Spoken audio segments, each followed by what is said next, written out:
And the Oscar goes to Charlize Theron from Master. And I'm bringing this home next week.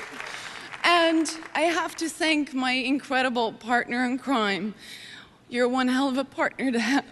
Thank you so much for standing by me. And my mom.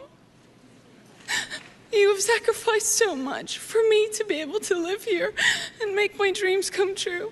And there are no words to describe how much I love you. And I'm not gonna cry. Thank you, thank you, thank you.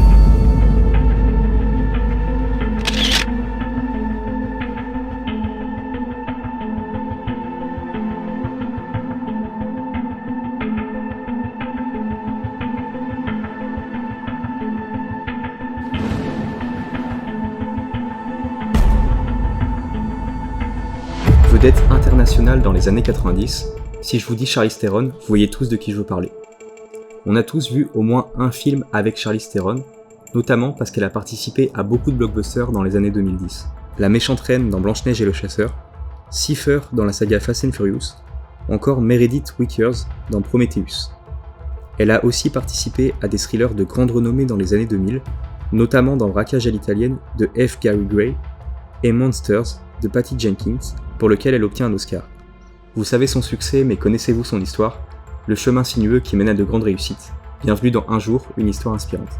Charlize Theron naît le 7 août 1975 à Benoni, en Afrique du Sud, du père Charles Theron, néerlandais, et de la mère Gerda Theron, allemande. Sa langue maternelle est l'afrikaans et l'anglais, sa deuxième langue. Charlize grandit dans une ferme et ses parents tiennent une entreprise de construction routière.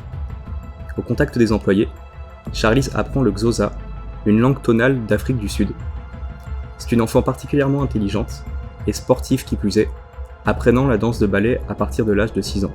À l'âge de 12 ans, elle rejoint l'école nationale des arts de Johannesburg, dans laquelle elle va s'investir encore plus dans la danse.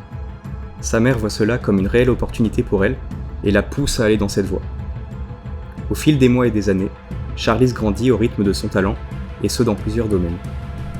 À l'âge de 16 ans, sa mère l'inscrit à un concours de mannequinat local et elle emporte la victoire, ce qui lui donne l'occasion de participer au International Model Today à Milan, qu'elle emporte également. Mais alors que l'actrice grandit, sa situation personnelle se dégrade. Son père sombre dans l'alcool et la violence, et sa mère ne supporte pas la situation. Au fil du temps, il est de plus en plus difficile pour Charlize de rentrer chez elle. Le soir du 21 juin 1991, Charlize rentre à la maison et assiste à une scène terrible. Elle voit son père, complètement ivre et arme à feu à la main, menaçant sa mère. Dans la bagarre pour se défendre, Gerda récupère l'arme à feu et lui tire dessus. Charles meurt sur le coup. Charlize, complètement démunie, assiste au meurtre de son père par sa propre mère, pour légitime défense. La justice innocente Gerda, mais Charlize est marquée à vie. Pensant que son pays natal ne lui réserve plus rien de bon, elle déménage à New York et rejoint la Joffrey Ballet School en 1993, à l'âge de 18 ans, après avoir gagné un concours de danse. Mais alors qu'elle pensait remonter la pente, un autre coup de tonnerre arrive dans sa vie. Une blessure au genou irréversible qui la contraint à arrêter définitivement la danse. Charlize se tourne vers le mannequinat et déménage à Miami, mais c'est un travail qui ne l'intéresse pas vraiment. Elle veut être une artiste. En 1994, sa mère la pousse dans une nouvelle voie artistique, la comédie. Elle s'installe à Los Angeles pour démarrer une carrière d'actrice. Mais les débuts sont difficiles. Elle ne convainc aucun agent à la suivre. La situation est extrêmement stressante pour elle, au point qu'elle en fait des ulcères, ce qui impacte fortement sa santé pendant plusieurs mois.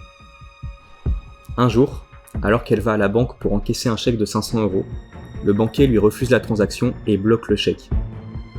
Une action qui fait perdre la tête à Charlize, qui en insulte le banquier. Une scène violente, mais qui pourtant va la faire percer dans le milieu.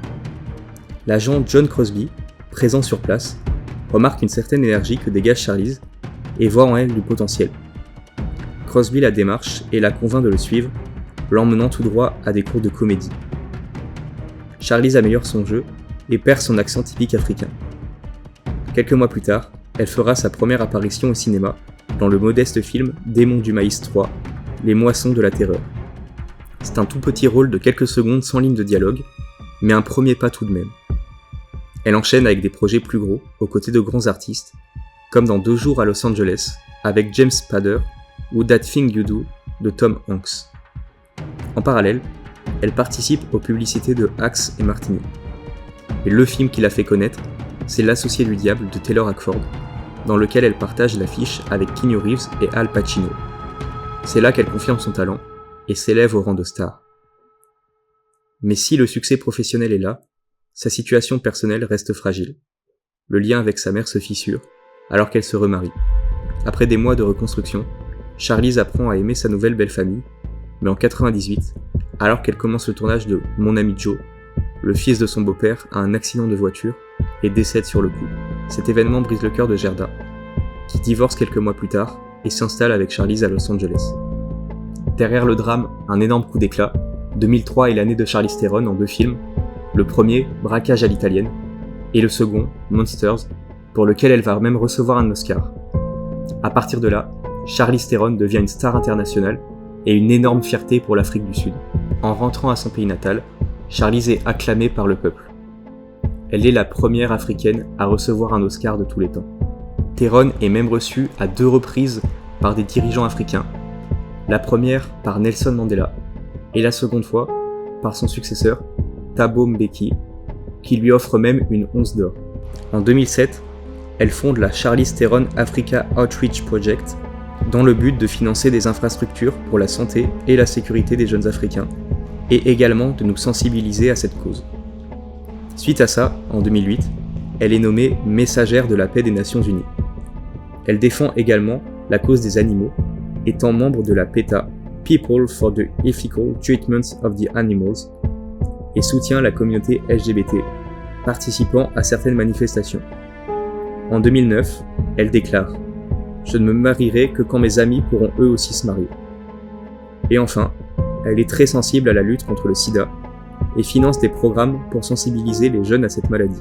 En bref, Charlize Theron est l'exemple typique d'une femme forte, professionnellement comme humainement, et est bien la preuve que peu importe quelle embûche on peut connaître dans la vie, en y croyant le plus fort possible et en se démenant tous les jours, on peut réussir à accomplir des miracles.